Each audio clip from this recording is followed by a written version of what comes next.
शहीदों की सूची को खंगाला जाए तो रघुनाथ महतो के शहादत की तिथि सन 1778 दर्शाई जाती है। क्या उससे पहले कोई भी शहादत इस भारत वर्ष में दी गई है? आज सम्मान हम चाह रहे हैं चौहान विद्रोह के महानायक और भारत देश के प्रथम स्वतंत्रता सेनानी रघुनाथ महतो। इसीलिए हम सबसे पहली मांग आज की सभा को उस महापुरुष का सम्मान जिसने भारत वर्ष में सबसे पहले शहादत देने का काम किया। तो मैं आने वाले भविष्य आने वाली पीढ़ी को संदेश कि आपको अपना इतिहास को समझना होगा कि क्यों साजिश के तहत हमें निकाला गया। कि देश ने भी हमसे लिया, राज्य ने भी हमसे लिया, बदले में हमें दिया गया। ये जितने भी बड़ी बड़ी ऊंची ऊंची बिल्डिंग्स टाटा जमशेदपुर में आप देख पा रहे हैं, चले जाइए 50 साल 60 साल 70 साल पीछे ये जमीनें किनकी है? टाटा की है। अरे टाटा खुद इंडिया नहीं है, टाटा खुद भारत का नहीं है, उसकी जमीन कैसे होगी? टाटा खुद भारतीय है और जमीन हमारी है। चौहान विद्रोह के महानायक शहीद रघुनाथ महतो की स्मृति में आयोजित इस जनसभा में जितने भी लोग उपस्थित हुए हैं, जो आयु में हमसे बड़े हैं उन सभी को एक साथ प्रणाम करते हैं और जो आयु में हमसे छोटे हैं उनको आशीष देते हैं। आज जैसा कि संचालक महोदय ने कहा कि वक्ता आज का इस जनसभा का उद्देश्य क्या है, उसी उद्देश्य पे हम लोग बात करेंगे। हमारे पास वक्ताओं की लिस्ट बहुत लंबी है, अतः समय की सीमा को ध्यान में रखते हुए मैं अपनी बातों को आज काफी संक्षेप में रखूंगा। आज की जनसभा का उद्देश्य है सम्मान और पहचान। सम्मान किनके लिए?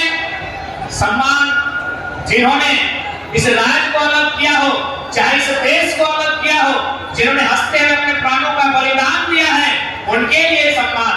आज सम्मान हम चाह रहे हैं चौहान विद्रोह के महानायक और भारत देश के प्रथम स्वतंत्रता सेनानी रघुनाथ महतो।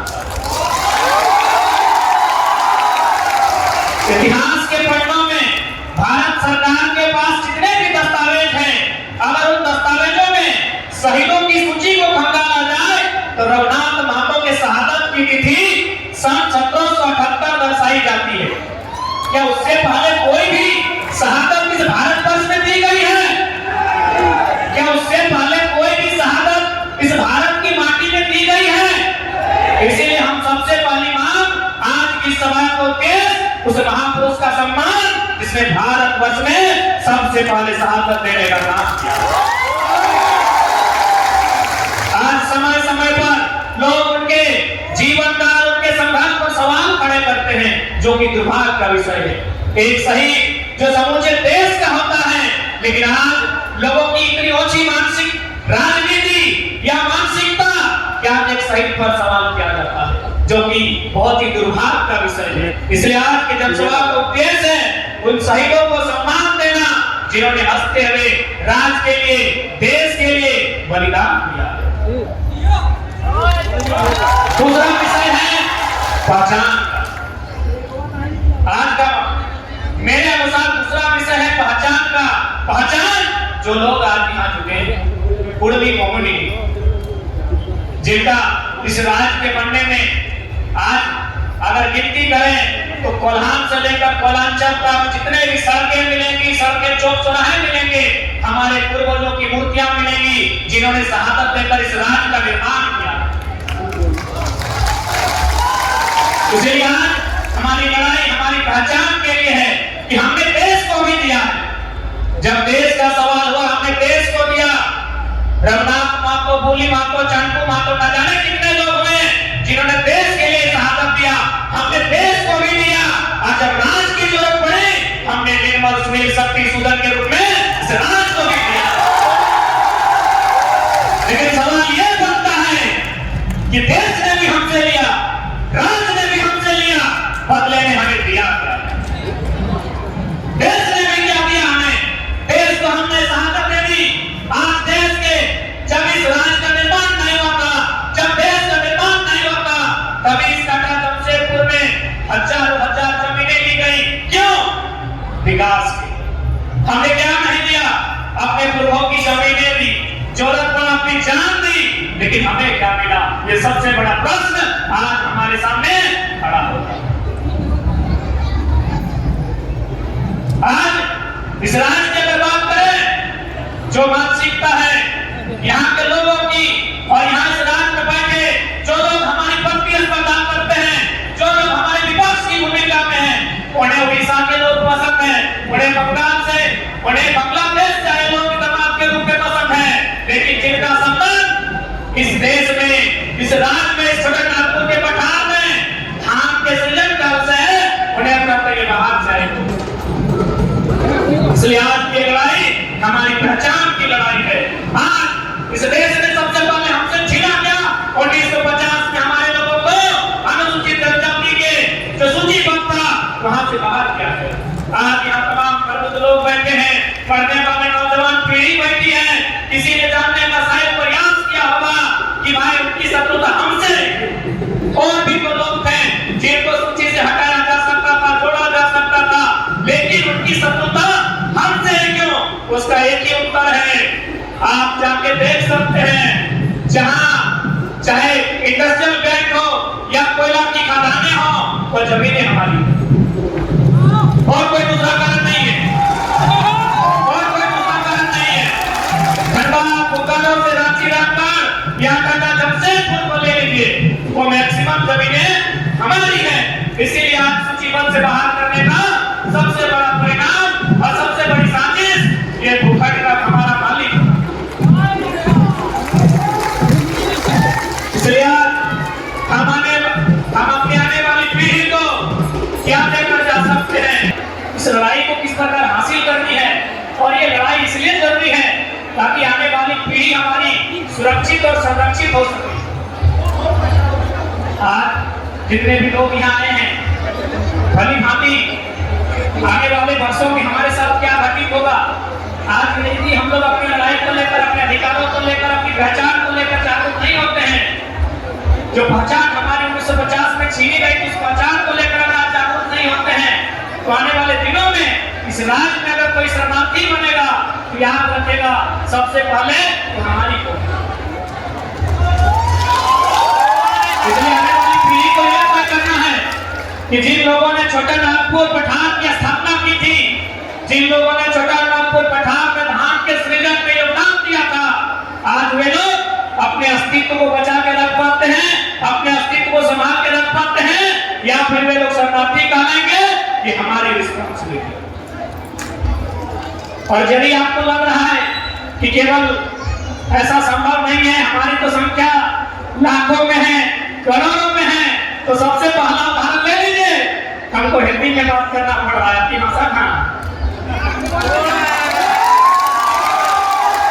यदि आपको लग रहा है कि नहीं बाबू तुम्हारी उम्र बहुत कम है, तुम हमें डरा रहे हो, हमें क्या हो सकता है, कैसे हम लोग रिफ्यूजी बन जाएंगे, ये गांव हमारा, पूरा टाटा जमशेदपुर में ज्यादा गांव हमारे, धनबाद बोकारो उड़ीसा में हमारे लोग हैं, तो हम शरणार्थी कैसे बनेंगे? हम तो लाखों करोड़ों की संख्या में। तो सबसे पहला उदाहरण एक खुदमी को बेटा को गुरबानी में नहीं, हिंदी में बात करना पड़ रहा है आपको समझाने के लिए। कहाँ है आपकी मातृभाषा? कहाँ है आपकी मातृभाषा? इसलिए आपको समझना होगा किसी वस्तु को कि हम कैसे शरणार्थी होंगे, कैसे हमारी पहचान छीनी है, उस पहचान के साथ साथ अपने अधिकार को हम कैसे पा सकते। हमारी बात तो पूरा पूरी आप लोग नहीं समझ रहे हैं, आप लोग राही बोलते हैं, हम लोग गुरबानी बोलते हैं, लेकिन क्यों? इसी कारण कि लोगों ने बड़ी चालाकी के साथ, जिन लोगों ने सरकार को चलाया, चाहे दिल्ली में बैठकर, चाहे राजधानी रांची में बैठकर, उन्होंने बड़ी चालाकी के साथ हमें ही नाश करने का प्रयास किया। अब ये भी सवाल है कि भाई हमें क्यों मिले उनको, और भी तो लोग हैं इस देश में, इस राज्य में बहुत सारे लोग हैं, रिकॉर्ड तो बैठ जाओ ना, बाकी लोगों को डिस्टर्ब बैठ जाओ, क्यों खड़े हो? रिकॉर्ड हो रहा है, बैठ जाते हैं, 6,000-7,000 लोग रहते हैं, तो छोटा नागपुर के पठार में दिल्ली में बैठे लोगों को हमसे दुश्मनी क्यों थी? हमने बार बार कहा, आप जहां से, अगर आप धनबाद से चलिएगा कदम से कदम ना, तो उड़ीसा आप केवल अपनी जमीन में पार हो जाएगी। यानी कोई भी, चाहे विदेश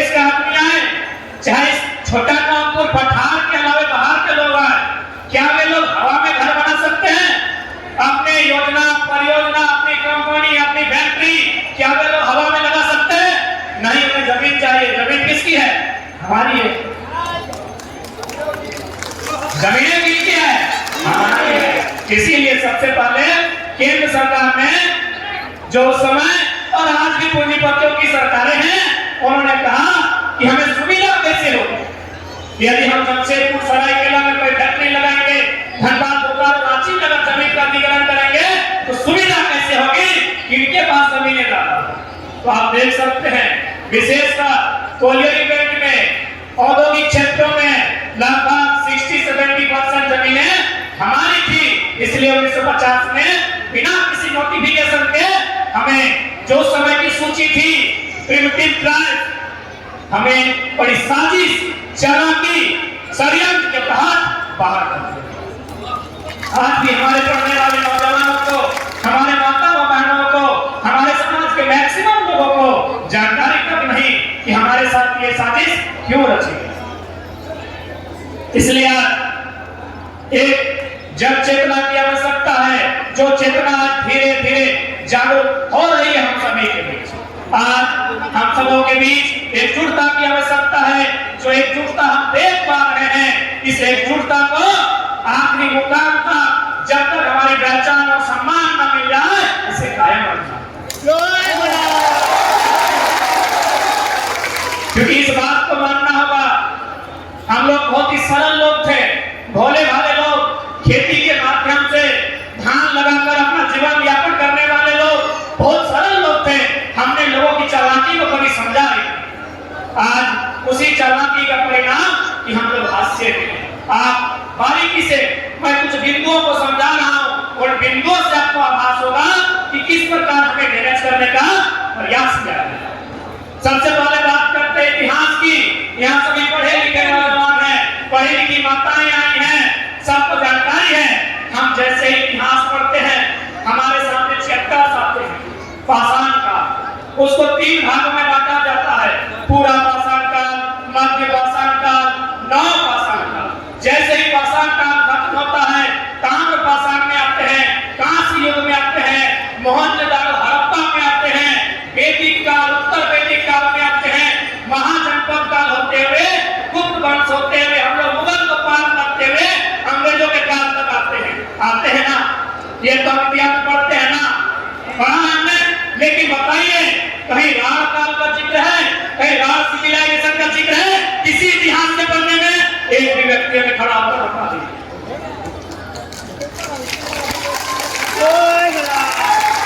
तो यदि राण सिविलाइजेशन का कहीं जिक्र नहीं है, तो क्या हमारे दादा परदादा जो हमको बताते थे हमें राम लोग लागिए, क्या ये गलत है? इसका मतलब हमारे पुरखे बताते थे, जो अनपढ़ थे, जिनको स्कूल कॉलेज से मतलब नहीं, वे लोग हमको बताते थे कि हमारी राम लोग लागिए। तो भाई राण सिविलाइजेशन होना चाहिए, राण सभ्यता होना चाहिए, राण काल होना चाहिए।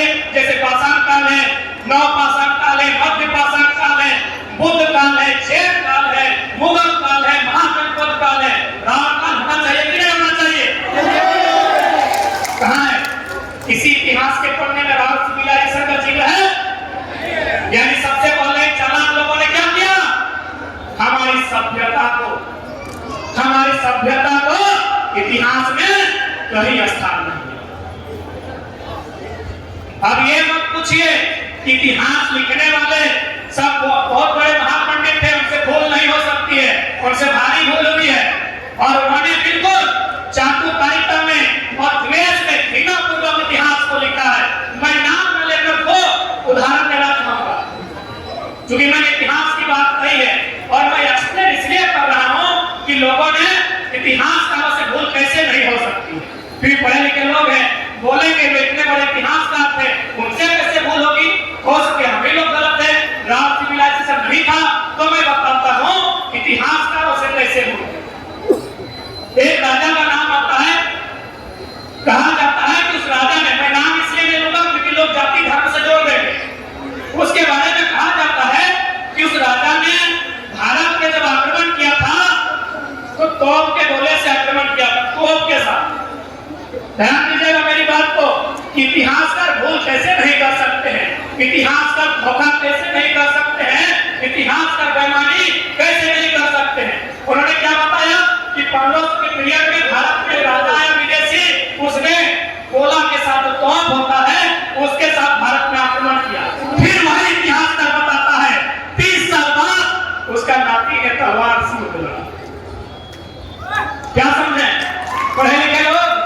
दुनिया में पहले लालटेन आया है या एलईडी? पहले लालटेन आया है? सिंपल सा बात है, पहले तलवार आया होगा, फिर तोप आया होगा। इतिहास क्या क्या कह रहा है? दादाजी को तोप से लड़ा रहा है और नाती को तलवार से लड़ा रहा है। मैं नाम नहीं लूंगा क्योंकि इसमें धर्म और जाति की बात आ जाएगी। 1500 का पीरियड है, आप चेक कर लें। भूलने के लिए इतिहासकारों से राज सिविलाइजेशन को इसी प्रकार खत्म कर दिया गया है। इसलिए नई पीढ़ी उन्हें गर्व करना होगा, उन्हें अपने इतिहास से जानकारी एकत्रित करनी होगी और उन्हें गर्व करना होगा। हमारे पास जानकारी का अभाव है, आज जानकारी का अभाव है, इसलिए आज हम कभी पश्चिमी सभ्यता को, कभी भारत देश की अन्य सभ्यता को हम अपने घरों में स्थापित करते हैं। और सबसे बड़ा उदाहरण जानकारी और शिक्षा का सबसे बड़ा उदाहरण इधर कहां खोजते हैं, हम आपके बीच में यहाँ इस मंच में हमारे परम आदरणीय कई पूर्व सांसद बैठे हैं, पूर्व मंत्री बैठे हैं, पूर्व विधायक बैठे हैं, सभी टिकट बैठे हैं। हम आपसे उनसे आयु में आधा है, लेकिन अपने शिक्षा के दम पर स्टेज पे इसलिए जितने भी नौजवान, क्योंकि मैं नौजवान हूं, तो मैं आने वाले भविष्य, आने वाली पीढ़ी को संदेश कि आपको अपना इतिहास को समझना होगा कि क्यों साजिश के तहत हमें लिखाया गया। इतिहास तो बात आप समझ गए होंगे कि किस प्रकार इतिहास में छल कपट किया है। अब बात करते हैं भूगोल की। इतिहास के बाद एक चैप्टर भूगोल का होता है ना, ज्योग्राफी। भूगोल यानी जमीन का टुकड़ा। बात करते हैं छोटे नाम को, झारखंड की बात करते हैं। आज चूंकि अभिभावक स्वरूप हमारे अजीत प्रसाद महतो जी भी आए हैं, तो इसीलिए मैं उदाहरण सामने रख रहा हूं भूगोल का कि हमारी जो मांग थी इतिहास को आपने देखा कि किस प्रकार इतिहास को मिटाया जाए। आप लोग समझ रहे माताएं मायरा मौसिया काके रखना बच्ची ना कि किस प्रकार इतिहास में हमारे गौरवशाली इतिहास को लोगों ने किताब में रखा ही नहीं, तो हमारे बच्चे कैसे पढ़े? आप जो टीवी में देखते हैं, सिनेमा में, वो कहां से आता है? उन्हीं किताब में लिखी बातों को दिखाया जाता है। जो भी आप फिल्म में देखते हैं, टीवी सीरियल में देखते हैं, वो किताब में इतिहास में लिखी बातें हैं। तो हमारा इतिहास किसी ने लिखा ही नहीं, तो कैसे दिखाया जाएगा? हमारा इतिहास हमारे लोगों के बीच है, जिनका बाल बका है, जो लोग 80, 85, 100 साल पार कर चुके हैं, उनके पास हमारा इतिहास है। हमारे इतिहास को उनसे अब बात करते हैं भूगोल की, ज्योग्राफी। जब झारखंड झारखंड निर्माण की बात चल रही थी, क्या हमें बृहद झारखंड मिला है? क्या हमने यही झारखंड मांगा था? क्या यही झारखंड मांगा था? एक आदिवासी राज्य के रूप में हमने तो बृहद झारखंड मांगा था। उस झारखंड में पश्चिम बंगाल के मेदिनीपुर, पुरुलिया, झारग्राम इत्यादि जिला शामिल था। उड़ीसा का मयूरभंज, क्योंझार, सुंदरगढ़ और एक जिला है वो भी शामिल था। यानी आपका पूरा जिला भी नहीं मिला है। क्यों नहीं मिला है?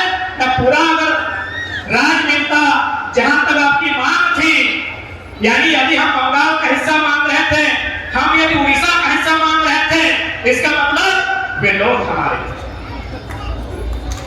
इसका मतलब वे लोग हमारे थे। वे लोग यदि हमारे थे और यदि हमारे इसी राज्य में वे लोग आ जाते तो हमारी शक्ति दुगनी रहती कि नहीं रहती? उन्हें हमें परिचय थोड़ी देना पड़ता कि हम उड़ीसा से आए हैं, हम पश्चिम बंगाल से आए, हम झारखंड से आए हैं। एक ही परिचय होता, हम ग्रेटर झारखंड में थे। आपके भूगोल को डैमेज किया गया, इतिहास को डैमेज किया गया, भूगोल को डैमेज किया गया। पॉलिटिक्स की तो बात ही मत कीजिए, वो आप लोग समझते हैं। इकोनॉमी की बात कीजिए, ये जितने भी बड़ी बड़ी ऊंची ऊंची बिल्डिंग्स टाटा जमशेदपुर में आप देख पा रहे हैं, चले जाइए 50 साल 60 साल 70 साल पीछे, ये जमीनें किनकी है? टाटा की है। अरे टाटा खुद इंडिया नहीं है,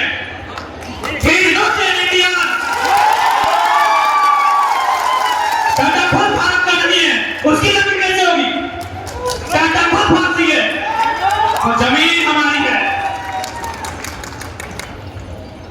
टाटा जो आज कहता है भारत की अर्थव्यवस्था में हमारा योगदान है, उनसे कहिए आपकी अर्थव्यवस्था में हमारा योगदान है। Economic damage, historical damage, geographical damage, political damage, economical damage, यानी पैसा से भी आपको मारती है। आपके लोग कहाँ हैं? उषा मार्टिन रहे, टाटा रहे, टिस्को रहे, स्टील रहे, बल्लभ रहे, आपके लोग वर्कर देख रहे, आपके लोग वर्कर रैंक में हैं और वे लोग सीएमडी जीएम के रैंक में हैं। इकोनॉमिक डैमेज, इकोनॉमिक डैमेज समझ में आया ना? ये इकोनॉमिक डैमेज है। आप बात करते हैं कल्चरल डैमेज, कल्चरल यानी संस्कृति। हमें बताने की क्या आवश्यकता है? हम अपने घरों में जाके देख लीजिए, हमारे पुरखे कहते थे 12 माह से 13 कोरा, अभी 26 को हो रहा है।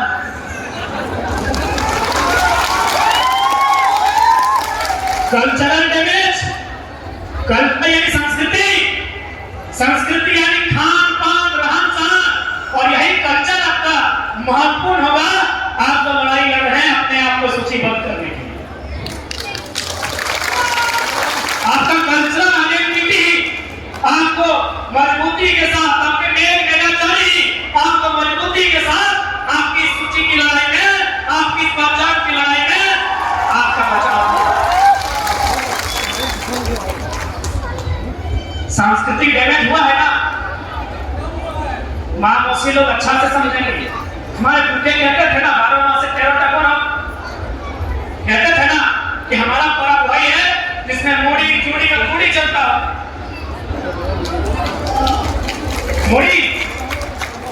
मोड़ी माने जोड़ी, जोड़ी माने खीर ना, बच्चा है सब बोलिएगा, और गोड़ी माने मीठा पकवान।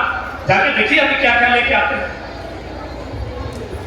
कल्चरल, आप बताइए एक इंसान को मारने के लिए कहां कहां से आपको डैमेज किया गया? Historical, geographical, cultural, political, economical, उसके बाद भी यदि हम जिंदा हैं तो बस वही कहेंगे राज सभ्यता, राज माटी के राज लोग हैं, इसीलिए इतना डैमेज होने के बाद भी, अरे दूसरा आदमी होता इस दुनिया से उसका नाता कट जाता। इतना डैमेज होने के बाद भी यदि आज हम लोग जिंदा हैं तो भैया वही जो इतिहास में नहीं लिखा है, हम राज लोग हैं, इसीलिए जिंदा।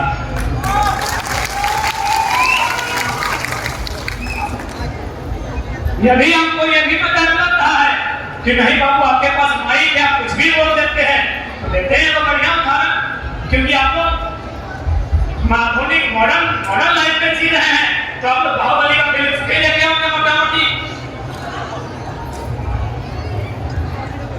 बाहुबली का क्या ना, उसमें देखिएगा एक पिंडारी शब्द का जिक्र होता है कि पिंडारियों ने हमला कर दिया। रिवाइंड जाके कीजिएगा कि पिंडारियों ने हमला कर दिया। क्या पिंडारी केवल कल्पना में थे? पिंडारी वास्तव में थे। आज से 200 साल पहले जेपीएससी 86 का सिलेबस खोजिएगा, उसमें अंग्रेजों के काल को पढ़िएगा, उस काल में पिंडारी शब्द का जिक्र है। आज जाके देखिए पिंडारी एक है। इसलिए यदि हम लोग नहीं समझते हैं, अपनी पहचान, अपने अधिकार की लड़ाई को नहीं लड़ते हैं, तो 20-25 साल में हमारे 10% लोग रिफ्यूजी हो जाएंगे।